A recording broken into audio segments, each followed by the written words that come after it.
In this video, we will discuss the religious tradition of Jainism. Like we see with Sikhism, the origins of Jainism date back to the Hindu religious tradition. However, these date back much further. Jainism focuses on various different people in history, whom they call Tirthankaras. Tirthankaras literally means something like makers of the river crossing, or makers of the ford. These are people who have been influential in helping others realize how to reach enlightenment, cross over to, in some ways, another side.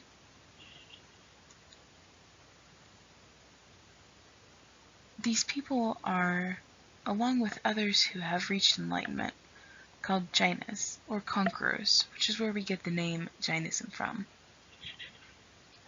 According to the tradition, there have so far been 24 Tirthankaras.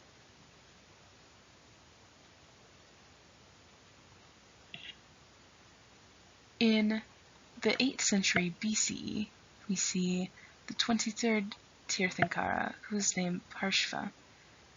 But the 24th and final Tirthankara that we've seen so far, according to the tradition, is Mahavira. Mahavira literally means great hero. And Mahavira, who was born Nataputa Vardhamana, was born in the 6th century BCE. Mahavira was a contemporary of Siddhartha Gautama, the Buddha, and establisher of the Buddhist tradition.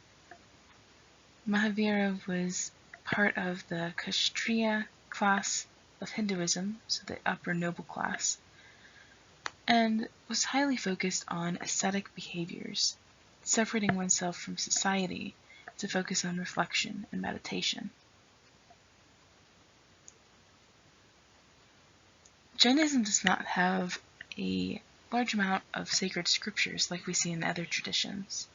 However, the agamas are considered relatively sacred or scriptural, as they contain the supposed teachings of Mahavira, the great hero. Most scholars categorize Jainism as transtheistic. This is a bit different from what we see in Hinduism, which is very much a theistic religion. Transtheism focuses on the idea that there are deities, but that they are not the ultimate reality. We see in other traditions that have various deities that the deities are typically what one strives for, whether it's relating to them or that they are the higher power creators. In Jainism, there are these transtheistic ideas because the deities are important, but even more important than the deities or higher up is the idea of omniscience and reaching the very pinnacle of the universe.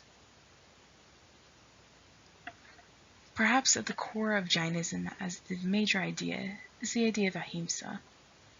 We've seen this when we've talked about Hinduism. The idea of ahimsa is nonviolence. In Hinduism, as well as in other various religious traditions, we often see the idea of nonviolence, not doing harm to others as much as possible. Jainism takes this very seriously. Depending on the person, some Jains will focus on not intentionally causing harm to others. This means that by and large, nearly all, if not all, Jains are vegetarian because they do not believe in harming animals. You might see in movies or documentaries that Jains are often depicted as moving spiders from the ground so they don't walk on them, or helping out those who are wounded or hurt or need healing in some way.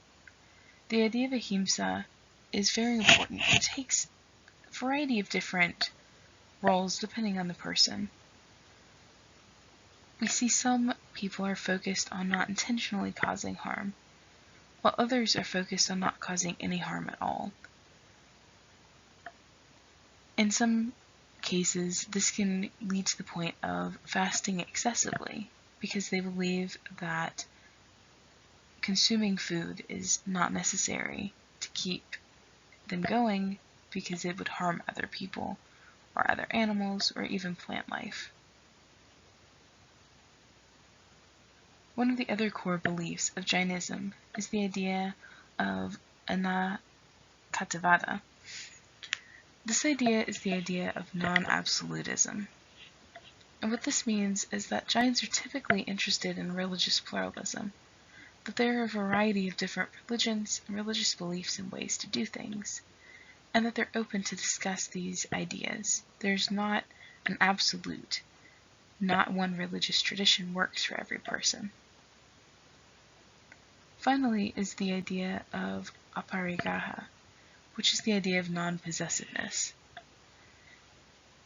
The idea here is that in possessing something, one is more tied down and attached, and it makes it harder to not cause harm to things.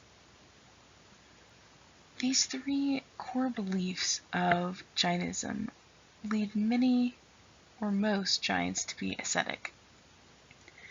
And we see two different branches, one that's highly focused on asceticism and withdrawing from society. One of the core beliefs of Jainism is in the idea of karma. This is similar in some aspects to how we've talked about karma in Hinduism, as what one does affects how one is reborn in the next life.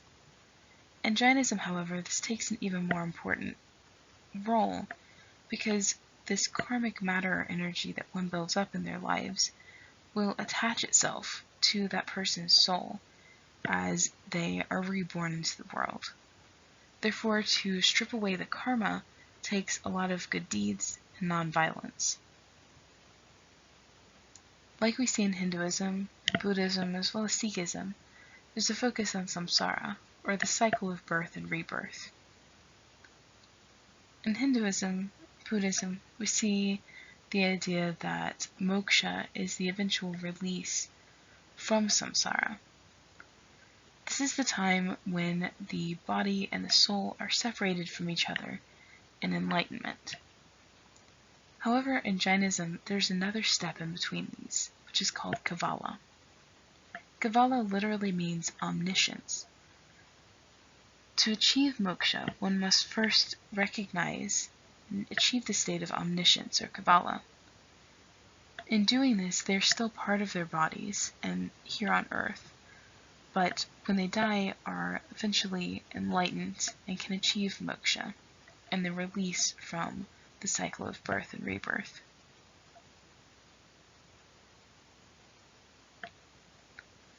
Finally, we see the three jewels. The three jewels are in some way similar to the Eightfold Path we see in Buddhism. They're the ways that Jains can achieve ahimsa and, in general, achieve cleaning their karmic energy. These three jewels are right faith, right knowledge, and right practice. There are two major branches of Jainism, though there are a variety of other forms that the tradition takes as well. These are the Digambaras and the Shvetambaras. Digambaras literally means sky-clad. The Digambaras are typically ascetics, and we see monks and nuns part of this tradition. However, while the nuns wear clothing, the monks always are naked. They stay naked for multiple reasons. One of these is to stay out of the laity, to recognize that they are a different type of people from those who are not monks. The other reason is because washing clothes that one wears would harm the environment or others. It's using a water supply that others might need to drink or could have organisms in it that would be harmed when washing the clothes. Digambaras are focused very heavily on not harming others, intentionally or accidentally. This includes animal life, human life, plant life, and even microbial life. These monks will typically go around begging for food, but will not use bowls, instead using just their hands. On the other hand, the Shvetambaras will use bowls to receive alms, and will wear clothes, though they do wear, in addition, a mupati, which you can see on the right here, covering the mouth. The reason for the mupati is so that they don't accidentally inhale insects or other creatures and accidentally harm them when they're walking. The Shvetambaras do wear clothes, and unlike the Digambaras, the Shvetambaras believe that women can achieve Kavala. In the Digambaras tradition, women are seen as less than men for the most part, and cannot achieve Kabbalah, but must wait until they are reborn into a male form. Both branches have ascetics in them, and the ritual for the initiation to the ascetic life is called Diksha. Diksha has 5 great vows that one must take to be an ascetic, or monk or nun. The first of these is Ahimsa, and again, this idea is the idea of nonviolence, not doing anything either intentionally or accidentally violent to anyone, any plant, any animal, etc. The second is Satya, and Satya refers to truth. The second vow claims that one must not lie to be a part of the ascetic groups in Jainism. The third is Asteya. This refers to not stealing, or not taking what has not been given. The fourth is Brahmacharya, which refers to abstinence from sexual conduct. And the fifth is Aparigraha, which is no possessions, which we've seen earlier in the video.